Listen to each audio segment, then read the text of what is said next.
kweli sisi wanadamu mara nyingi huwa tuna jeuri, ila jeuri yetu huwa ni kwenye kifo.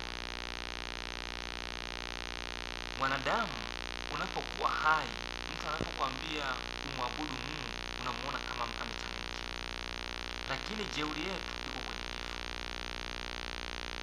Na mara nyingi watu ambao wanaongoza kwenye kiburi ni waimbaji.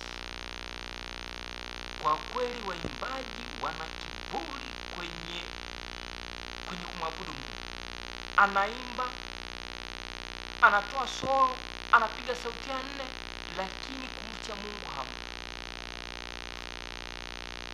Na hili lililotokea Dodoma liwe fundisho kwetu kwamba ni utambulisho kusema kuwa Yesu anakuja.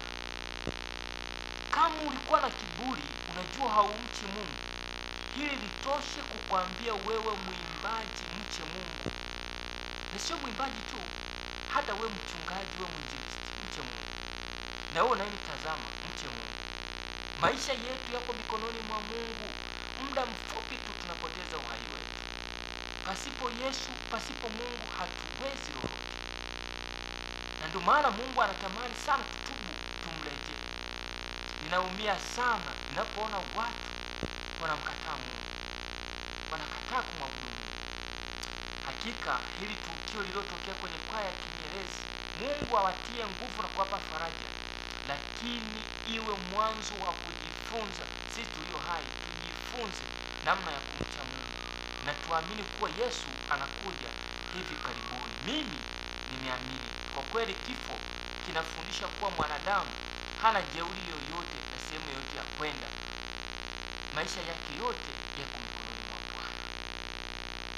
Bwana anakuja, Yesu anakuja. Acha jeuri, mrudie Mungu. Acha kujiona we ni nani, mrudie Mungu. Yesu anakuja. Fanya kazi ya Injili, fanya kazi ya kutenda mema katika ulimwengu. Bwana yuaje tena. Usikate tamaa, tumaini bado lipo. Mwokozi bado anatuita.